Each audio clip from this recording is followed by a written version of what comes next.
क्या आप भी कनाडा पढ़ने जा रहे हैं या फिर वहां पर पढ़ाई पूरी कर चुके हैं और अब आपका सपना है पीआर हासिल करने का? अगर आपका भी सपना पीआर हासिल करने का है तो ये वीडियो आपकी जिंदगी बदल सकता है। दरअसल हर साल हजारों इंडियन स्टूडेंट्स कनाडा में पढ़ाई पूरी करने के बाद पीआर के प्रोसेस में फंस जाते हैं। किसी का सीआर स्कोर कम होता है, किसी के डॉक्यूमेंट में गड़बड़ी होती है और कुछ तो सिर्फ जानकारी की कमी के कारण सालों पीछे रह जाते हैं। लेकिन अगर आपको सही स्टेप्स पता हो, सही टाइम पर अगर आपको गाइडेंस मिल जाए तो पीआर मिलना मुश्किल नहीं बल्कि पूरी तरह से पॉसिबल है।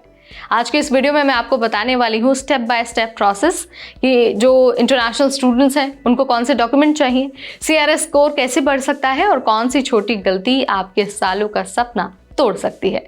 तो चलिए वीडियो के एंड तक आप बने रहिए ताकि हम आपको सारी चीजें यहाँ पर बहुत आसान भाषा में समझाते। सबसे पहले तो मैं आपको बता देती हूँ कि कनाडा में पढ़ाई खत्म करने के बाद पीआर का जो पहला दरवाजा खुलता है ना, वो है PGWP यानी कि पोस्ट ग्रेजुएशन वर्क परमिट। यह परमिट आपको 1 से 3 साल तक कनाडा में रहने का और फुल टाइम काम करने की इजाज़त देता है।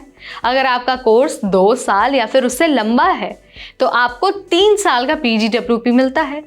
PGWP का मकसद यही है कि आप कनाडा में रहकर वर्क एक्सपीरियंस हासिल करें जो आगे पीआर के लिए बहुत ज़रूरी होता है। और इसी एक्सपीरियंस के बेस पर आप अप्लाई करते हैं एक्सप्रेस एंट्री या फिर कैनेडियन एक्सपीरियंस क्लास यानी कि CEC प्रोग्राम के तहत। अब आते हैं असली गेम पर यानी कि एक्सप्रेस एंट्री पर।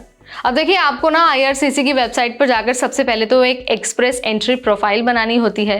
ये ना एक तरह का पॉइंट बेस्ड सिस्टम है जिसमें आपकी प्रोफाइल को CRS यानी कि जो कॉम्प्रिहेंसिव रैंकिंग सिस्टम है वो एक स्कोर मिलता है। लेकिन सवाल यहाँ पर यह भी है कि आखिर ये जो CRS स्कोर है वो किन बातों पर बनता है।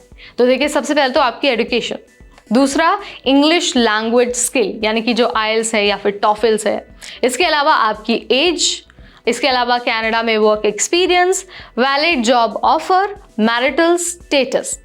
तो CRS स्कोर जितना ज्यादा होता है पीआर का मौका उतना पक्का होता है।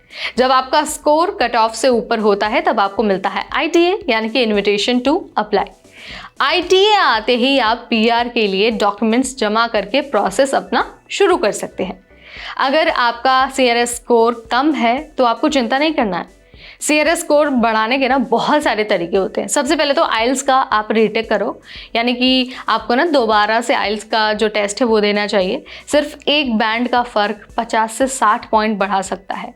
इसके अलावा आप मास्टर्स या फिर जो दूसरा स्पेशलाइज्ड कोर्स है वो कर सकते हैं। कनाडा में वर्क एक्सपीरियंस आप ले सकते हैं अगर आपको CRS स्कोर बढ़ाना है तो। क्यों? क्योंकि PGWP के दौरान PNP के लिए भी आप अप्लाई कर सकते हैं और PNP के लिए अगर आप अप्लाई करते हैं तो इससे आपको मिल जाते हैं 600 पॉइंट्स एक्स्ट्रा। इसके अलावा अगर आप शादीशुदा हैं तो स्पाउस का स्कोर भी जोड़ सकते हैं। और हाँ, किसी एजेंट के भरोसे आपको नहीं बैठना है बल्कि खुद IRCC की वेबसाइट पर जाना है, पढ़ना है, क्योंकि वहाँ पर सब कुछ पब्लिक है, सब कुछ ट्रांसपेरेंट है और आप जाकर वहाँ पर सारी डिटेल हासिल कर सकते हैं। जब आप पीआर के लिए अप्लाई करते हैं ना तो एक चीज़ बहुत ज़रूरी होती है, वो है प्रूफ ऑफ फंड। हर प्रोग्राम के लिए मिनिमम फंड लिमिट अलग होती है। ये लिमिट ना हर साल अपडेट होती है। पैसा आपके अकाउंट में होना बहुत ज़रूरी है। FD, सेविंग्स, GIC कुछ भी चलेगा, बस पैसा आपके अकाउंट पे होना चाहिए। आपको ये प्रूफ दिखाना पड़ता है। इसके अलावा आपको अपना पासपोर्ट तैयार रखना होता है, एजुकेशनल डिग्री तैयार रखनी होती है, IELTS का जो रिपोर्ट है वो तैयार रखना होता है, जॉब लेटर तैयार रखना होता है। इसके अलावा PCC यानी कि जो पुलिस क्लियरेंस सर्टिफिकेट है वो भी आपको तैयार रखना है, मेडिकल रिपोर्ट, PNP सर्टिफिकेट, ये सारी चीज़ें आपको पीआर के वक्त तैयार रखना होता है। बहुत सारे स्टूडेंट्स ना ये गलती कर बैठते हैं जिससे उनका जो पूरा पीआर का प्रोसेस है वो फेल हो जाता है। वर्क ऑथराइजेशन के बिना काम करना आपकी सबसे बड़ी गलती हो सकती है। इसके अलावा एक्सप्रेस एंट्री प्रोफाइल को अपडेट ना करना भी आपके लिए बड़ी मुसीबत खड़ा कर सकता है।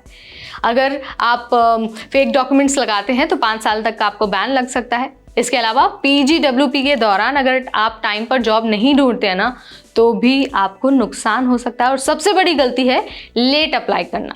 PGWP खत्म होने से पहले आपको एक्सप्रेस एंट्री प्रोफाइल बनानी है और अपना स्कोर इम्प्रूव करना है। तो भाई अब ना यहाँ पर मैंने आपको सब कुछ बता दिया है कि कैसे एज अ स्टूडेंट आप पीआर के लिए अप्लाई कर सकते हैं, रास्ता कैसे खुल सकता है, और ये भी बता दिया है कि सीआरएस स्कोर अगर आपको सुधारना है, अच्छा करना है, हाई करना है, तो आप क्या कुछ कर सकते हैं। आई होप अब मैंने आपको ना सारे जो आपके मन में जो भी डाउट्स थे उनको क्लियर कर दिया है। और एज अ इंटरनेशनल स्टूडेंट अगर आप कनाडा में पढ़ाई कर रहे हैं और पीआर लेने का आपका सपना है, तो इस वीडियो ने आपको गाइड ज़रूर किया होगा, इस वीडियो ने आपकी हेल्प ज़रूर की होगी। इसके अलावा अगर आप हम तक कोई बात पहुंचाना चाहते हैं, कुछ जानना चाहते हैं, पूछना चाहते हैं, कोई शंका है आपके मन में, तो कमेंट सेक्शन खुला हुआ है, आप वहां पर अपनी बात पहुंचा सकते हैं। इस वीडियो में फिलहाल इतना ही। तब तक मुझे यानी नेहा को दीजिए इजाजत। Keep watching NBT tech add.